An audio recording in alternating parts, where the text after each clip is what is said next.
Hello दोस्तों, मित्रों, साथियों, प्यारे बच्चों, आप सभी का राजकीय बालिका उच्च माध्यमिक विद्यालय डग की यूट्यूब ऑनलाइन क्लासेज में एक बार पुनः अभिनंदन, स्वागत। हम विषय संस्कृत की व्याकरण की श्रृंखला में आपके समक्ष एक बार पुनः उपस्थित हैं। आज का बिंदु लेकर के, जैसा कि आप जानते हैं, हमारे विगत वीडियोज जो है लकार से संबंधित चल रहे थे, लकार व अनुवाद प्रकरण से संबंधित चल रहे हैं। उसी श्रृंखला में हमारे दो लकार हो चुके हैं, लट लकार, लंग लकार, और उनसे संबंधित उस काल के जो वाक्य हैं उनका हम संस्कृत में अनुवाद लट लकार और लंग लकार के माध्यम से कर चुके हैं।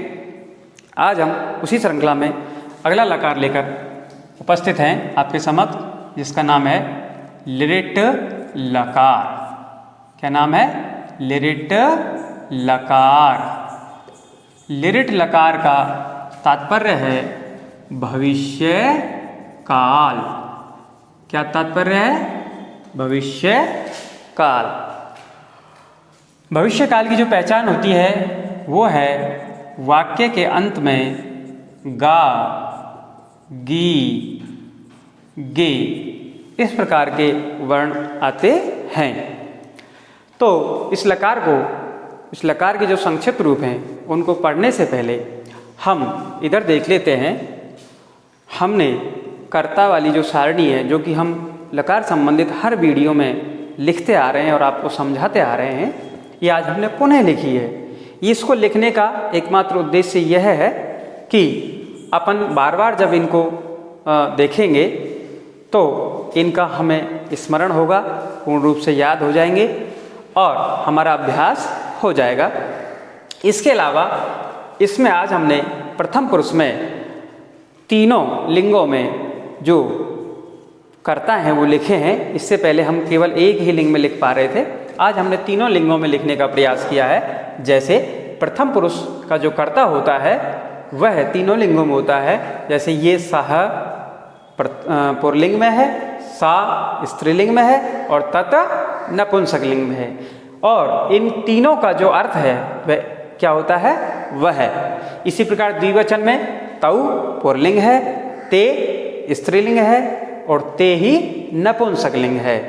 और जिनका तीनों का अर्थ होता है वे दोनों।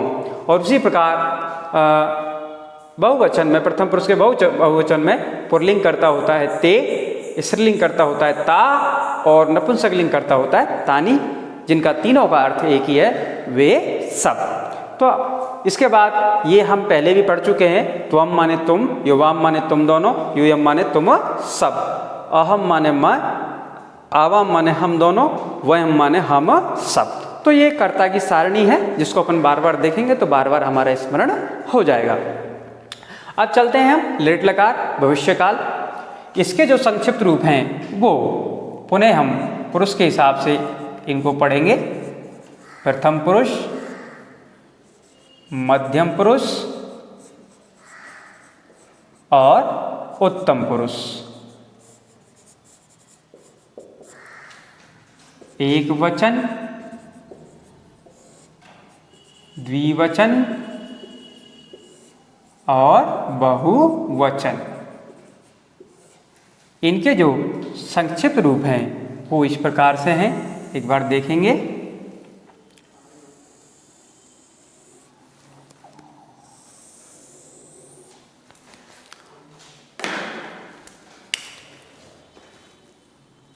ईष्यति, ईष्यतः,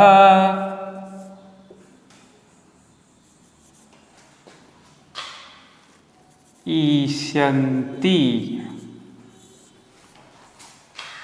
ईष्यसि, ईष्यथः, ईष्यत्, ईष्यामि, ईशावः और ईशामः। जैसा कि हम जानते हैं ये हमारे लिट लकार के संक्षिप्त रूप हैं। इसमें जब हम धातु को संयुक्त करेंगे तो ये दोनों मिलकर क्या बन जाएंगे? धातु रूप। कौन से लकार में? लिट लकार में। हाँ, एक बात और मैं आपको ये बताना चाह रहा था कि जो हमने लट लकार के रूप पढ़े थे, अति, अतः, अंति, असि, अथः, अथ, आमि, आवः, आमः, उसी में ही हमने यहाँ पर ईश्य पद और संयुक्त कर दिया है और ईश्य पद मिला करके जो अति रूप था वो क्या बन गया? देख लें एक बार, ईश्य प्लस अति, तो दोनों मिलकर क्या बन जाएंगे? ईष्यति। अर्थात लिट लकार में केवल ईश्य पद का और हमें ग्रहण करना पड़ता है और उसको मिला करके लिट लकार के रूप बन जाते हैं। अब देखते हैं हम कि लिट लकार में धातु रूप किस प्रकार से बनते हैं। अब हम कोई भी एक धातु ले लेंगे और उस धातु का इस काल में, लिट लकार में अर्थात भविष्य काल में उसका धातु रूप बना के देखेंगे। तो आइए पढ़ते हैं। हमने एक धातु ले ली खाद। कौन सी धातु ले ली? खाद। खाद का तात्पर्य होता है खाना, ठीक है, नहीं भोजन करना। तो देखिए खाद धातु के हम अब रूप बनाएंगे लिट लकार में। तो कैसे बनेंगे? खाद में ई जुड़ जाएगा दे में, तो क्या बन जाएगा? खादिष्यति, खादिष्यतः,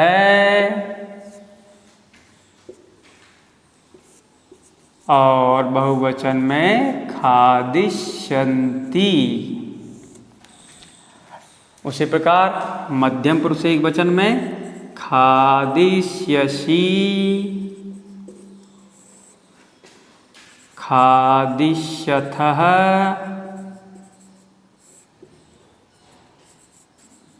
खादिष्यथ। ऐसे ही अपन चलते हैं। उत्तम पुरुष एक वचन में क्या बनेगा? खादिष्यामि, खादिष्यावः, और उत्तम पुरुष के बहुवचन में खादिष्यामः। इस प्रकार से ये लिट लकार के जो धातु रूप हैं उनका निर्माण होता है, अर्थात ये बनते हैं। अब आप अच्छी तरीके से देख सकते हैं कि किस प्रकार से लिट लकार के जो धातु रूप हैं वो चलते हैं। हमने रूपों में धातु मिलाई तो धातु रूप बन गया। अब देखते हैं कि ये हो गया हमारा लकार। कौन सा लकार हो गया? लिट लकार। अब आगे बढ़ते हैं लकार के बाद अनुवाद, कि इस काल में वाक्यों का अनुवाद किस प्रकार से किया जाएगा। तो उसको देखने के लिए अपन एक वाक्य लिखते हैं यहाँ छोटा सा। वह पढ़ेगा, वह पढ़ेगा। अब हमें इसकी संस्कृत बनानी है। पहले तो हमें देखना है ये कौन सा काल है। तो इसमें अंत में क्या आ रहा है? गा। तो हमने बताया था गा गी गे, अर्थात जहाँ वाक्य के अंत में गा गी गे आए वह कौन सा लकार होता है? लिट लकार। और लिट लकार में इस प्रकार से धातु रूप अपन लगाएंगे। तो देखिए वह पढ़ेगा, तो यहाँ हम देखेंगे ये हमारे कर्ता वाली सारणी लिखी हुई है। तो देखें वह के लिए क्या है? पढ़ेगा पुरलिंग है, तो पुरलिंग शब्द क्या है? वह के लिए स है, ठीक है ना। और हमारी धातु कौन सी है? पठ। अब हमें वही नियम याद रखना है। संस्कृत अनुवाद के लिए एक नियम लिखाया था मैंने प्रथम वीडियो में लकार वाले में, कि जिस पुरुष और जिस वचन का कर्ता होगा उसी पुरुष और उसी वचन की क्या लगाएंगे? क्रिया या धातु रूप लगाएंगे। तो देखिए पठ धातु है, प्रथम पुरुष का एक वचन है, इसलिए प्रथम पुरुष के एक वचन में जो रूप है वो इस धातु में क्या जोड़ेगा? ईष्यति। तो ये क्या बन जाएगा? पठिष्यति। क्या बन जाएगा भाई? पठिष्यति। वह पढ़ेगा, सह पठिष्यति। इसी प्रकार और देखते हैं एक दो वाक्य। तुम दोनों पत्र लिखोगे, तुम दोनों पत्र लिखोगे। तो देखिए गा गी गे वही भविष्य काल है, लिरट लकार है। तो देखते हैं तुम दोनों को क्या करता है अपना, देखें एक बार इस सारणी में।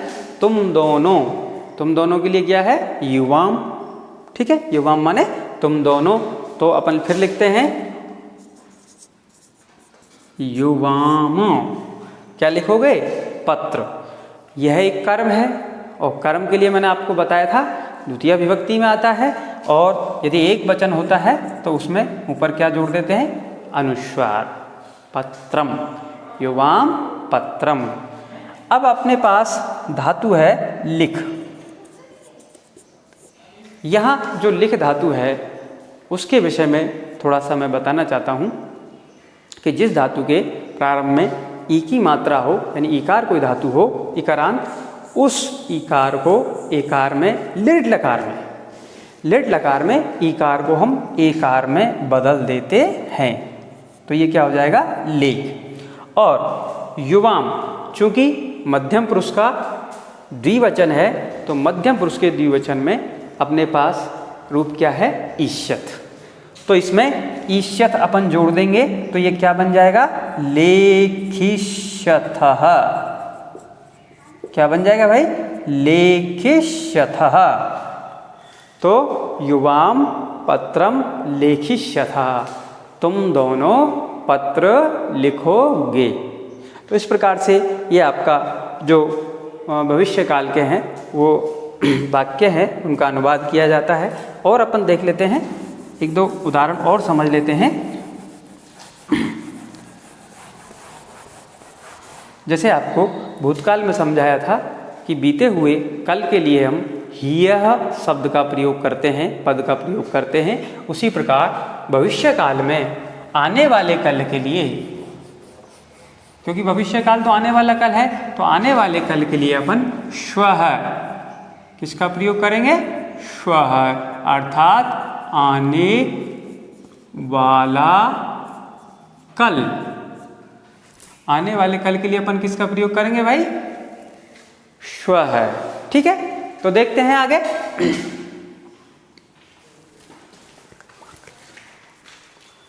तो आने वाले कल के लिए हम श्वः का प्रयोग करते हैं। तो देखते हैं, आगे बढ़ते हैं। जैसे कल, या ऐसे लिख लेते हैं, मैं कल विद्यालय जाऊंगा। मैं कल विद्यालय जाऊंगा। तो देखिए मैं के लिए क्या है संस्कृत में, देखें आप, अहम, ठीक है। अब ये कल क्योंकि लिट लकार है, भविष्य काल है, जाऊंगा, तो देखें तो ये जो कल है वो कौन सा है, आने वाला, इंग्लिश में टुमारो। तो कल के लिए अपन किसका प्रयोग करेंगे, श्वः। किसका प्रयोग करेंगे, श्वः। तो देखें अहम श्वः, अब ये कर्म है, विद्यालय जो पद है वो क्या है, कर्म है। कर्म के लिए आपको मैंने बताया था, कर्म पद यदि एक वचन है तो उसमें सिर्फ क्या जोड़नी है अपन को, एक अनुस्वार जोड़ना है, और ये क्या बन जाएगा, विद्यालयम, जाऊंगा। अब यहाँ पे एक चीज आपको मैं बताना चाहता हूँ, हमारे पास मूल धातु है गम। कुछ धातुएं ऐसी होती हैं जिनके अन्य लकारों में मूल स्वरूप को छोड़ करके अन्य पद से धातु रूप बनते हैं। जैसे हमारे पास गम धातु है, लेकिन इसके अन्य लकारों में किससे बनते हैं रूप, गच्छ से। लेकिन ध्यान रखें, जब हम लिट लकार पढ़ते हैं तो धातु का मूल स्वरूप हमें काम में लेना पड़ता है या काम में लिया जाता है। तो गच्छ का जो मूल स्वरूप है वो है गम।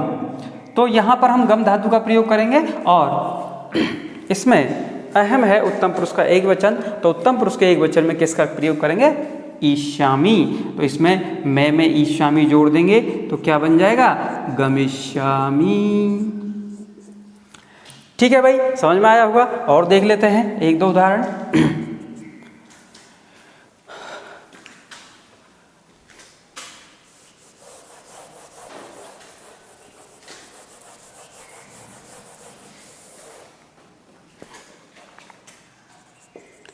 हम सब कल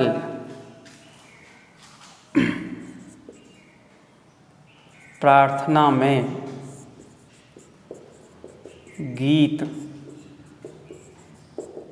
गाएंगे। तो देखिए हम सब को क्या कहते हैं संस्कृत में? वयम। क्या कहते हैं? वयम। और कल आने वाला कल है, तो आने वाले कल को क्या कहेंगे? श्वः। क्या कहेंगे? श्वः।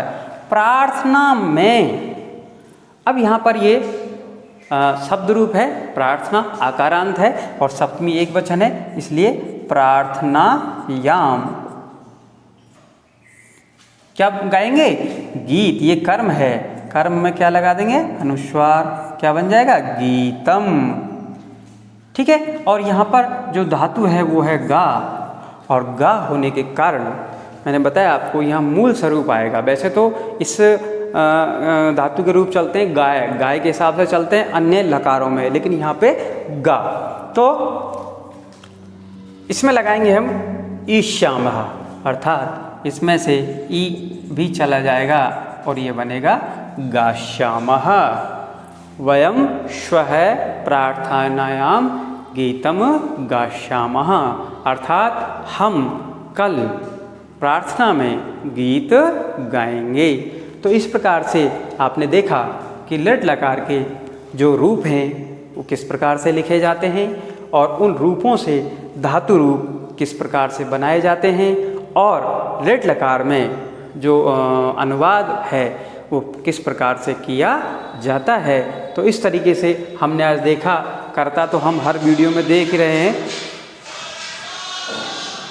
तो इस प्रकार से आपने देखा कर्ता और जो लेट लकार है उसको हमने कैसे बनाया, रूप, धातु रूप और अनुवाद किस प्रकार से किया। तो आज हमारा जो लकार श्रृंखला का तीसरा लकार था लेट लकार, उसके बारे में अपन ने विस्तृत चर्चा की। हम आशा करते हैं कि आप निश्चित रूप से इसमें से अधिकाधिक ग्रहण करने का प्रयास करेंगे, सीखेंगे और अपने जो शिक्षण है उसको सुचारू रूप से चला के रखेंगे। तो हम अगली इस लकार श्रृंखला का जो अगला लकार है लोट लकार, वो अगले वीडियो में लेकर पुनः आपके समक्ष उपस्थित होंगे। तब तक के लिए नमस्कार, नमो नमः, जय हिंद, जय भारत।